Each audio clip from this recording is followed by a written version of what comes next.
I don't know about you, but for me, when I hear this story of Jesus taking 6 giant jars of water and turning them into fine wine, in order to keep a party going, mind you, it makes me wonder how we Baptists ever came up with the moral mantra that we don't drink and we don't dance. Because if ever there was a story of generosity and celebration in the Bible, this is it. By the way, for any of you guests out there who are wondering if we are the kind of Baptists who don't drink and dance or do, well, you heard that we're having a decade dinner dance in 2 weeks. So there's your answer. We do. And you are invited. We cannot guarantee a miracle, but we can guarantee a good time. Jesus, of course, can do both. In today's story, he gives people a miracle in order to ensure a good time. You'll note in this celebration story in Cana that it falls at the very beginning of John's Gospel.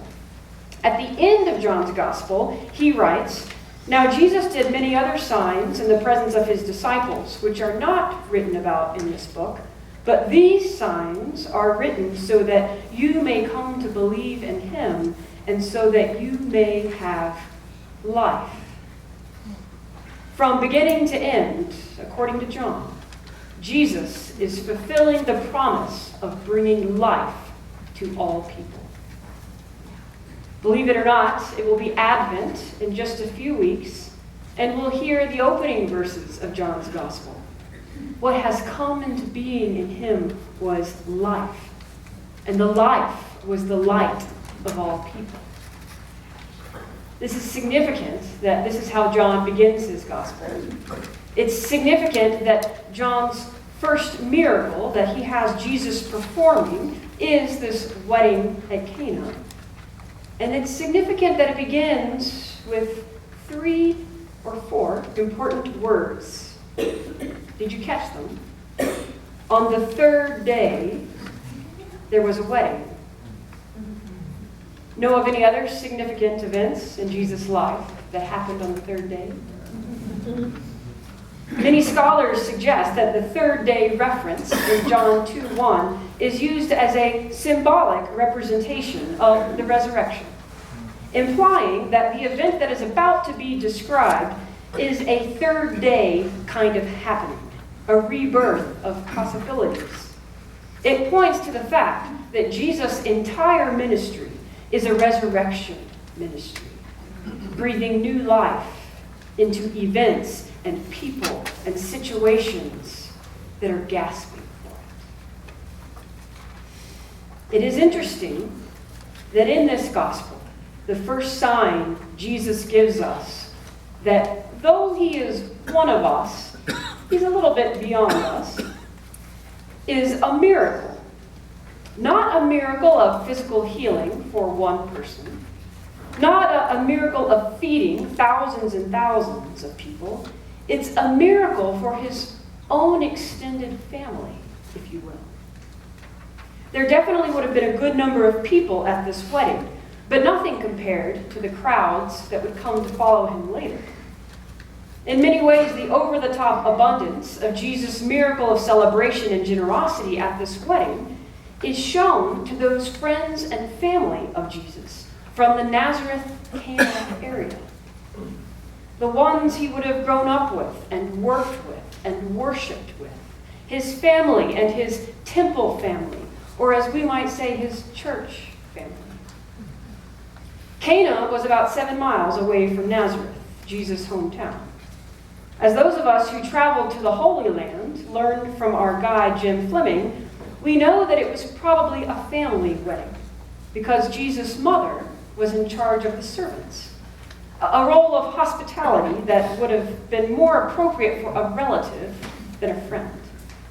And of course, you know how it is. You would not put the mother or father of the bride or groom in charge of such things. They have plenty of other things to attend to. So you ask an aunt or a cousin, hey, will you watch the bar and the buffet and make sure we don't run out of it? It would have been embarrassing for any host, today or back then, to run out of wine at a wedding celebration. But hospitality carried an even greater weight in Jesus' day and culture than it does for us. To run out of wine would be more than embarrassing.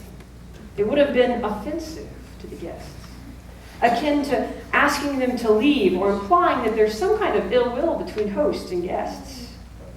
So when Jesus' mother tells him they have no wine, there would have been a sense of urgency and panic about it, rather than just a lilt of resignation or regret. We ran out of wine. Now, we all know this panicky and urgent voice, right?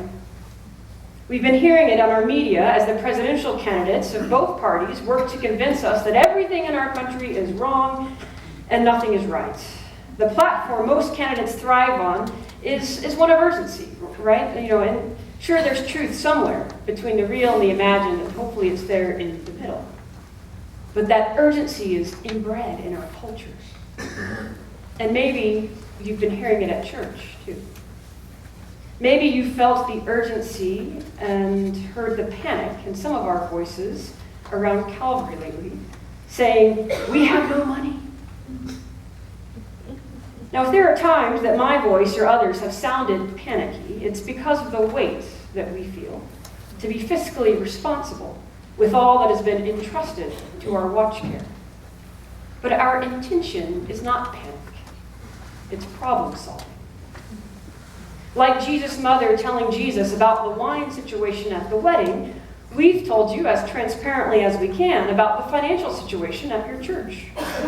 And even more, to the best of our ability, leadership is doing what we can about it, adjusting our ministry budgets, changing our staffing, and of course the council has formed a revenue-generating ministry team to think of creative ways to bring in income. And all of these are helpful. If anything, they at least raise awareness of the need for money in our bank account. Just as Jesus' mother running around saying they have no wine raises awareness about the need of wine at the wedding. But such measures are ultimately perpetuating a theology of scarcity rather than abundance. What do I mean by this? When our expenses exceed our income, we have responded by cutting ministry budgets, cutting staff hours, pay, and positions. And while this third measure is about gaining income, it's not about cutting expenses. The income that we're looking at is by and large income that comes from sources outside of the church, right? Not within our own church family. And as the leader who feels ultimately responsible for these measures, I am up here confessing to you that while I feel like these decisions were and are necessary for us at this time, I do admit that they perpetuate a theology of scarcity, not abundance. And Calvary, I know that that's not what we're about. It's not what I'm about. It's not what you're about. It's kind of like saying, well, the wine is out, so the party must be winding down. It's time to go crash another party, or time to just go home. We don't want to say that, right? So what I love about this story of the wedding of Cana is that Jesus shows us an alternative to this mindset of scarcity. And he gives us a miracle of abundance. And Jesus doesn't bring it in from the outside. He finds it within. He doesn't send the servants out to the local Applejack wine and spirits to pick up some more wine, whatever's on sale. No, he asks them to draw upon the resource they do have in their midst, water, and to repurpose these 6 old purification jars, which hold 200 to 300 gallons together. And they do. They fill them up, and they don't miss a drop. John tells us that they fill them to the brim. This is not a frivolous detail in the story. It's a message to us that with God, not only is there enough, there is actually more than enough. This story is about a miracle of Jesus' in the past, but it has an important message for us in the present. Instead of thinking about what we do not have, let's look around and see what we do have. And let us offer that to God, and let God do what God will with what we've given God. You see, at the wedding, they were concerned that there wasn't any wine left, and that's when the scarcity mentality kicked in. So much so that Jesus had to remind them that they still had an abundant resource in their midst, water. It's just that it wasn't the one that they had in mind. But if they would offer it, this water, then Jesus would take care of using it for the purposes they needed. That's creative and courageous stewardship. Whenever we talk about money in the church, maybe you think to yourself what Jesus initially said to his mother when she came to him with the problem of there being no more wine. What concern is that to me? Now, this is where I want to kick Jesus under the table and say, what do you mean it's not of concern to you and that your hour has not come? It seems like an opportune hour to me. And maybe someone did kick him under the table, or maybe his mom just gave him the look. Because somehow or another, he decided that it was of concern to him and to all of his gathered friends and family. Perhaps he realized that because this was his family, to run out of wine was to look inhospitable. And that's not good. Maybe he just pitied his mother. Maybe he just knew that he needed to use this as a lesson in abundance, help people see what they have instead of focusing on what they don't. Or maybe the divine impulse in him was so strong that his own humanity couldn't hide his God-given identity and gifts any longer. Who knows? The point is, something made it of concern to him. And he handled it by doing something not just by himself, but by engaging the others around him to help him. You see, at the wedding at Cana, Jesus gives us a great stewardship model. Once he heard that there was a need, what did he do? Well, he looked for the resources within his midst. He looked for the things and the people around him that could help. He saw jars that were standing around used for old purification rites that weren't being used for that anymore, and so he repurposed them. He saw that there was water around and servants around to help. And he drew upon the inner grace and generosity of God to empower himself to make it into wine. It's creative stewardship. He helps the wedding celebration continue. Because you see, the miracle of turning water into wine, it's not just about that 1 hour, right? This was to help the party continue for several days. Well, Calvary Celebrate 2016 is about each one of us as individuals and families finding a way to make sure the celebration that is experiencing and sharing God's love through Calvary continue for many, many, many days into the future. The sign at Cana tells us that Jesus served a God who puts joy into life and who thinks it is worth a miracle to keep the party going as we celebrate people and abundance in our life together. David Steele, a Christian pastor and author, refers to this spirit of celebration as Cana grace. He says that he learned this grace from his own church and thanked God for this gift of ministry many times. He even coined what I think is a great phrase. Blessed is the pastor whose church has a real tenor, or a plumber who knows what he's doing.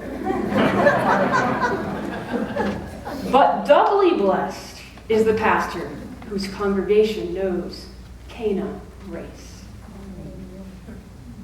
Calvary, I am a blessed pastor. I have experienced your Cana grace. And I want everyone who needs such a community of faith as this to experience the Cana grace of this church. But even more, the Cana grace of God. And so when it comes to how this story of a wedding celebration in Cana can inspire our giving today, I'm going to leave you with 7 takeaways for you to think about. Number 1, God likes a good party. God delights in sacred celebrations and celebratory spirits. When Jesus heard something that could be a concern or complaint, he nipped that in the bud by working with what he had right in front of him, using the people and resources near him. And he created the best wine possible, all for the sake of hospitality and celebration. Number 2, we can either be party planners or party poopers. When it comes to financing Calvary's operating budget, if we find ourselves initially asking, what concern is this to me? We can look at Jesus' response to see what his answer ultimately was, to use what he had to do something about it. Either we can help plan the ongoing party of Calvary's ministries by giving generously, or we can decide that this party is not for us, that we don't want to be a part of it, and that we don't want it to be here for others. Number 3, the party starts at home. Extended family and friends, his temple family, if you will. And he took a risk. He kind of outed himself in this passage as a miracle maker, as one who would never again be looked at in the same way. Might our first gift every month to our extended church family, to Calvary, might it feel like a risk, yes, but also a leap of faith. One that outs our souls as being generous, that strengthens our faith and our faith community. Number 4, go big or go home. Jesus didn't just do something about the wine shortage, he went all out. He didn't just say to the servants, fill 3 of those jars. No, he said fill all 6, and they were filled to the brim. When it comes to stewardship, go big or go home. It's not about the dollar amount, it's about the depth of sacrifice. Does your giving make an impact on your living? Number 5, everyone's invited. Jesus created more wine than they would have needed for the duration of a Jewish wedding celebration. He didn't just provide for what he thought they might need, giving to who was already there. He gave extra, perhaps to ensure that as more and more people showed up to the party, there would be more than enough wine for everyone. When it comes to God's parties, everyone's on the VIP list. No one's excluded. Number 6, please RSVP. We're invited by Jesus to follow him and share in his ministry, but it's a choice of ours to respond, to RSVP, if you will. When his mother tells Jesus there is no wine, she does not tell him what to do. Did you notice that? In her motherly way, she invites him to respond, not by giving him a 3-point plan, but by giving him the facts for his own discernment. She states the problem, and Jesus figures out the best way for him to respond, given his situation right now and the resources at his disposal. And he was a steward not just of the resources around him, but of the moment in time in his life and ministry. He didn't particularly want to come out to the world just yet as someone with divine sensibilities. But sometimes we shouldn't make decisions just based on our timing. Because honestly, when is it ever a good time to take what might be an uncomfortable risk? Perhaps we can take a cue from Jesus and pay attention to the need at hand and live in response to God's timing. I can't tell you, nor anyone else can tell you how or what to do for Calvary. I'm telling you that the fact is, we can't operate our ministries without lights or Lysol, sound or salaries. And how you and I choose to respond to that fact is up to us. Consider your pledge card your RSVP and turn it in on November 22nd. Finally, number 7, the best is yet to come. This was quality wine, the best wine. The wine you usually serve first before the guests are drunk. In other words, no matter how many are in attendance and what their attitude or state is or isn't, we, Calvary, must offer our best and give our best. And while we honor and learn from our past, we truly believe that the best is yet to come. I mean, that's the way it works in the kingdom of God. In all of our ministries, from family promise to honoring those dearly departed in the foot of the cross courtyard, we are to offer our best. The ministries of our church are significant, and we want to do them well because we want to serve people well. We should not only celebrate these, but challenge ourselves to commit to their ongoing impact and blessing. You've heard this before. God gives us God's best, so we give our best to God. So to recap, what does the wedding at Cana teach us about Celebrate 2016 at Calvary? God likes a good party. We can either be party planners or party poopers. The party starts at home. Go big or go home. Everyone's invited. Please RSVP. And the best is yet to come. Calvary, let's be courageous and generous in our giving. A final note. The very last verse of this passage reveals that Jesus, in doing this miracle, revealed his glory. So much so that the disciples believed in him and began to follow him in earnest. With the abundance of resources in our midst, with the combined efforts of each one of us, looking to see what jars we can find, perhaps what jars we had forgotten about or overlooked, and how we can fill them, well, perhaps by trusting not only in our own discoveries, but also in God's capabilities, we'll be able to transform our resources in ways we can never even imagine for the glory of God and the celebration of our faith. So much so that many more to come will believe in this God simply because we believed a bit more in what Christ could do through us. To this I say, let's get the party started.